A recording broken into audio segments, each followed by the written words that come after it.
इस वीडियो में हम अकाउंटिंग फॉर डेप्रिसिएशन का एक और कॉन्सेप्ट कवर करेंगे, जिसमें हमें ये बोला जा सकता है कि एसेट डिस्पोजल अकाउंट ओपन करना है। ओके, तो एसेट डिस्पोजल अकाउंट अगर ओपन करना है तो एक दूसरा हम इसको थर्ड मेथड बोलते हैं, क्योंकि हमारे पास पहले ही दो मेथड है, जिसमें ओनली एसेट अकाउंट फर्स्ट, जिसमें ओनली एसेट अकाउंट प्रिपेयर करना है, सेकेंड जिसमें एसेट अकाउंट प्लस में provision for depreciation account prepare करना पड़ता है। अब हम डिस्कस करेंगे एसेट डिस्पोजल अकाउंट अगर हमें प्रिपेयर करना पड़ा तो what we will do. Okay, तो सबसे पहले हमें ये समझना पड़ेगा कि व्हाट इज एसेट डिस्पोजल। अगर हमें बोला है एसेट डिस्पोजल का मतलब होता है, डिस्पोजल मीन्स सेलिंग और disposing of companies asset. Okay, company की जो भी एसेट है उसको हम डिस्पोज ऑफ कर रहे हैं या फिर सेल कर रहे हैं। ओके, तो जब भी हम एसेट डिस्पोज करेंगे या फिर सेल करेंगे तो हम asset disposal account method follow कर सकते हैं, क्योंकि हम विदाउट सेलिंग एसेट हम एसेट डिस्पोजल अकाउंट ओपन ही नहीं कर पाएंगे। तो इसमें होता क्या है, method third asset disposal account method. इसमें इस मेथड में है क्या, सबसे पहला क्वेश्चन कि है क्या ये method. This method is all about, जैसे हम पिछले मेथड में करते थे कि हमने डेप्रिसिएशन के लिए अलग अकाउंट फॉलो किया, परचेज एंड सेल के लिए हम वो फिक्स्ड एसेट अकाउंट में ही करते थे। बट इस मेथड में we have to open an another account for selling of asset. Okay, अगर एसेट सेल हो रहा है तो हमें उसके लिए एक और अकाउंट ओपन करना पड़ेगा। It means we have to prepare, हमें प्रिपेयर करना पड़ेगा 3 अकाउंट्स और 2 अकाउंट्स एज पर क्वेश्चन। या तो हम 2 अकाउंट प्रिपेयर करेंगे या फिर 3 अकाउंट प्रिपेयर करेंगे, जैसा क्वेश्चन ने बोला हो। ठीक है, but in each cases the disposal, जो भी सेल होगी या फिर डिस्पोजल होगा एसेट का, उसकी एंट्री दूसरे अकाउंट में ट्रांसफर करी जाएगी। ओके, तो हमें क्या करना है, तो हमें 3 अकाउंट ओपन करना है। मेनली ज्यादातर क्वेश्चनों में आपको बोलेंगे 3 अकाउंट ओपन करने के लिए। तो first account is asset account. Okay, second is provision for depreciation account, and third is asset disposal account. Okay, तो हमें करना क्या क्या है, हमें जनरली 3 टाइप्स ऑफ एंट्रीज मिलती है। अगर हम एंट्रीज की बात करें या फिर ट्रांजैक्शंस की बात करें तो 3 टाइप के होते हैं। सबसे पहला परचेज ऑफ एसेट। ओके, फिर charging depreciation on fixed asset. First transaction के हमने एसेट को खरीदा, सेकंड उस पर डेप्रिसिएशन चार्ज करना, एंड थर्ड इज सेल और डिस्पोजल ऑफ एसेट। तो हमें ये 3 एंट्री तीनों अलग अलग अकाउंट में करना है। तो इसका मतलब अगर हमने एसेट परचेज किया है तो उसकी एंट्री कहाँ जाएगी, एसेट अकाउंट में। ओके, अगर हमने उस एसेट पे डेप्रिसिएशन चार्ज करना है तो उसकी एंट्री कहाँ जाएगी, हमने एक अकाउंट और बना रखा है जिसमें सिर्फ डेप्रिसिएशन चार्ज करने के लिए, एक्यूमुलेट करने के लिए, उसको बोलते हैं प्रोविजन फॉर डेप्रिसिएशन अकाउंट। और लास्ट अगर हमने एसेट सेल करी है तो उसके लिए हमने तीसरा अकाउंट बनाया, एसेट डिस्पोजल अकाउंट। ओके, अब हम इसकी जर्नल एंट्री देखेंगे। जब हमने परचेज किया तो क्या जर्नल एंट्री करनी है, अगर हमने डेप्रिसिएशन चार्ज करना है तो क्या जनरल एंट्री करनी है, और सेल करा है तो क्या जनरल एंट्री करनी है। उसके बाद हम एक दो प्रैक्टिकल क्वेश्चन भी फॉलो करेंगे इसके। ओके, अब हम एसेट डिस्पोजल अकाउंट मेथड के केस में जर्नल एंट्रीज देखेंगे। तो चलिए शुरू करते हैं। तो जर्नल एंट्रीज, तो सबसे पहली ट्रांजैक्शन क्या होती है, for purchasing of fixed asset account asset. अगर हमने परचेज करा है फिक्स्ड एसेट तो उसकी एंट्री क्या होगी, सिंपल एंट्री। सिंपल एंट्री क्या, एसेट हमारे पास बढ़ा तो फिक्स्ड एसेट क्या, अकाउंट डेबिट टू बैंक, या तो कैश या फिर क्रेडिटर। क्यों, अगर हमने क्रेडिट में परचेज किया तो सेंड्री क्रेडिटर हो जाएगा। ओके, सेकंड एंट्री, सेकंड आता है फॉर चार्जिंग डेप्रीशिएशन।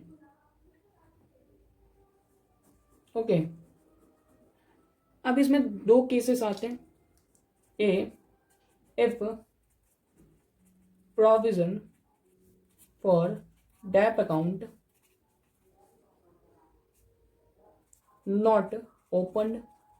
अगर हमारे पास प्रोविजन फॉर डेप्रीशिएशन अकाउंट नहीं है तो हम जनरल एंट्री क्या करेंगे, simple depreciation account debit to fixed asset account. Okay, B, if provision for dep account prepared. अगर हमने provision for depreciation account prepare करा है तब जनरल एंट्री क्या होगी, एसेट की, एसेट पे डेप्रिसिएशन चार्ज करने की। Depreciation account debit to provision for depreciation. Okay, इस केस में हम डेप्रिसिएशन को फिक्स्ड एसेट से चार्ज करते हैं। ओके, मगर इसमें एक्यूमुलेट करते हैं। जब हमने प्रोविजन फॉर डेप्रिसिएशन अकाउंट बनाया होगा तब हम एसेट के डेप्रिसिएशन को एक्यूमुलेट करते हैं। ओके, फिर third, for sale of fixed asset. ये सिर्फ हम मशीनरी डिस्पोजल के केस में करेंगे। इफ मशीनरी या फिर asset disposal account method followed, तब क्या होगी। तो इस केस में पहली एंट्री तो ये होगी कि मशीनरी जो भी होगा हमारा पूरा खत्म हो जाएगा क्योंकि सेल कर दी, और पूरे मशीनरी के बैलेंस को हम कहाँ ट्रांसफर कर देंगे, मशीनरी मीन्स एसेट, कोई भी फिक्स्ड एसेट के बैलेंस को हम फिक्स्ड एसेट डिस्पोजल में ट्रांसफर कर देंगे, टोटल कॉस्ट। तो एसेट डिस्पोजल अकाउंट डेबिट हो जाएगा टू एसेट अकाउंट। ओके, ये किससे होगा, कॉस्ट के साथ होगी ये एंट्री। ओके, ओके, वो एंट्री क्या होती है, कॉस्ट के साथ। मतलब अगर हमने एसेट सेल करा है तो उसमें पहली एंट्री क्या होगी, fixed asset disposal account debit to fixed asset account. Okay, ये क्रेडिट हुआ क्योंकि फिक्स्ड एसेट सेल हो रहा है और इसको हमने ट्रांसफर कर दिया फिक्स्ड एसेट डिस्पोजल अकाउंट में। अब सेल की प्रॉपर एंट्री जो भी होती है बैंक वाली हम डिस्पोजल से करेंगे। क्या होगी, अगर एसेट सेल होता है तो हमारे पास बैंक बढ़ेगा, तो बैंक अकाउंट डेबिट। ओके, अब इस पे हमें डेप्रीसिएशन चार्ज करना पड़ेगा। ओके, तो डेप्रीसिएशन के लिए क्या लिखेंगे, प्रोविजन, क्योंकि हमने एक्यूमुलेट करके रखा होगा उसकी कॉस्ट को, कॉस्ट के ऊपर जो भी डेप्रीसिएशन लगा होगा उसको एक्यूमुलेट करा होगा कहाँ पे, प्रोविजन फॉर डेप्रीसिएशन में। तो इसीलिए provision for depreciation account debit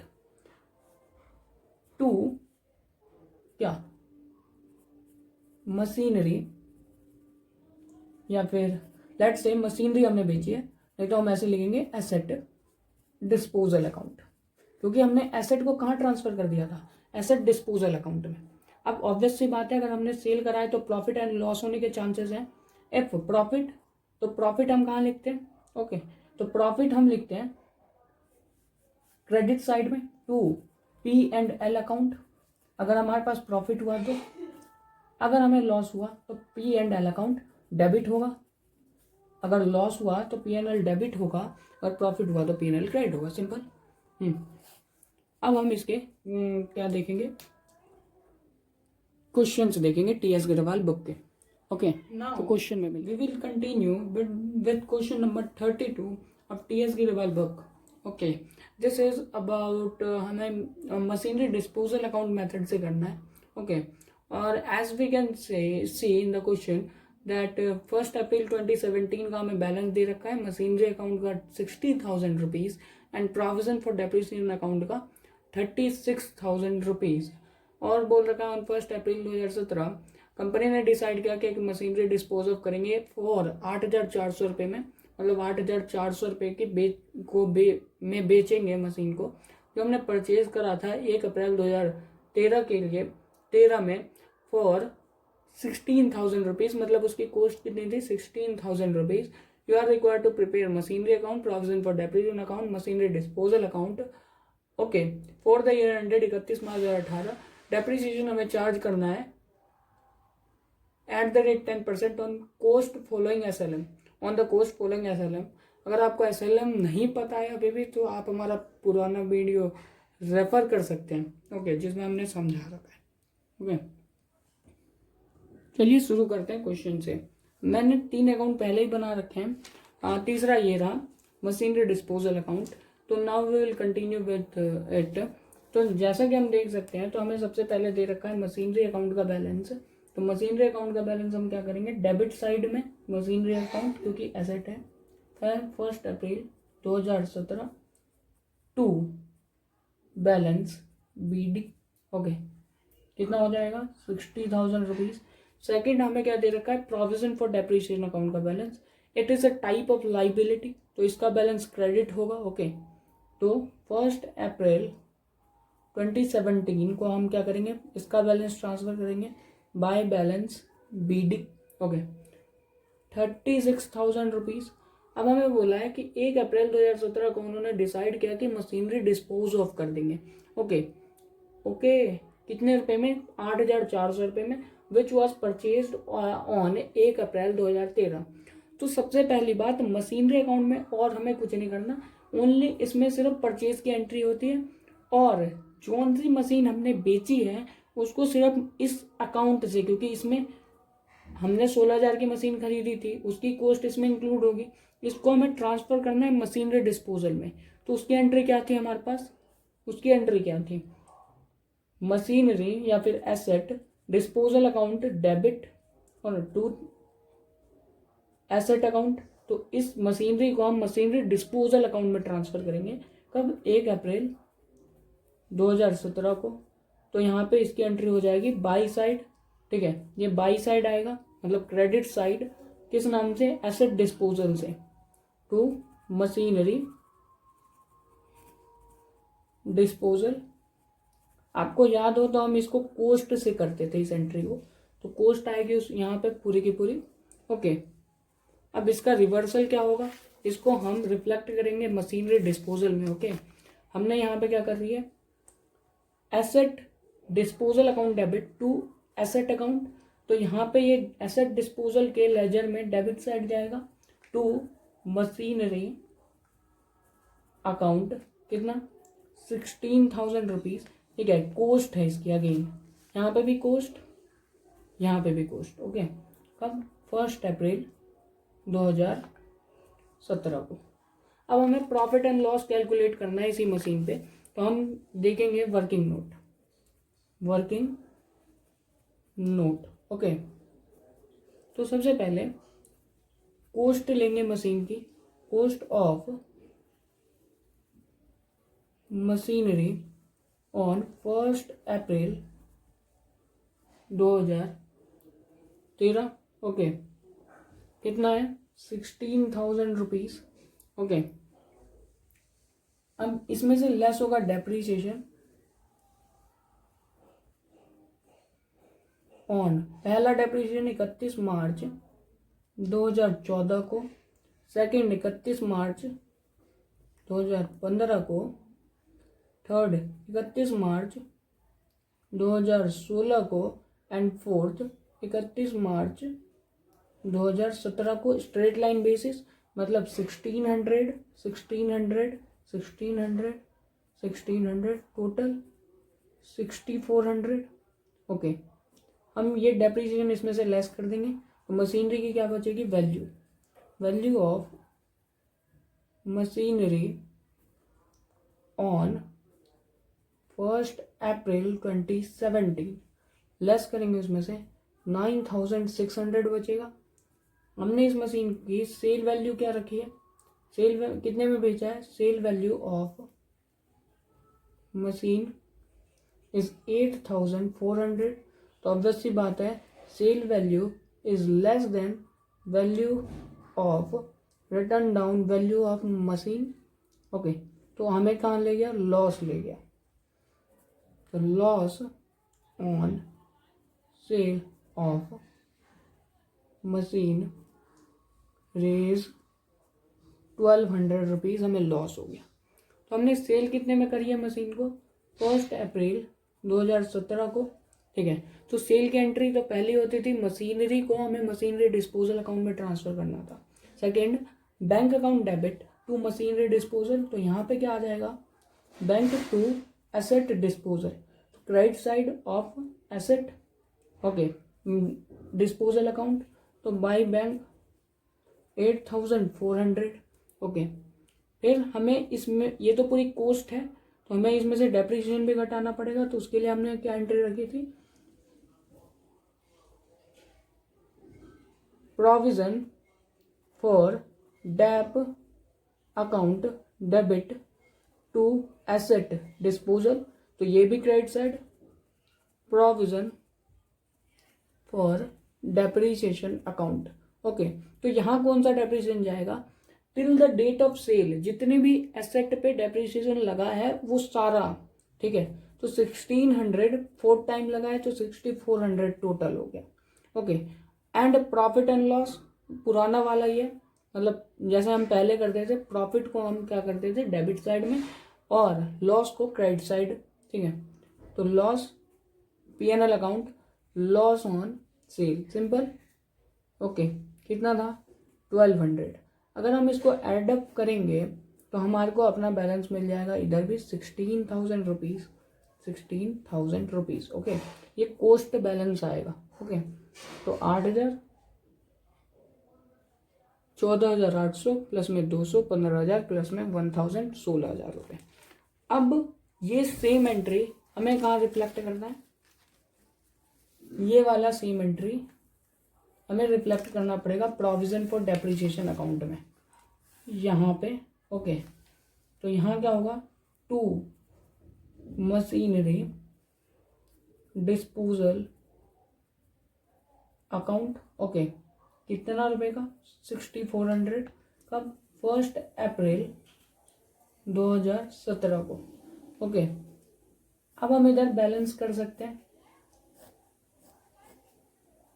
60,000 की मशीन थी एट द ईयर बिगिनिंग में हमने 16,000 की बेच दी, हमारे पास 44,000 का मशीन बच गया।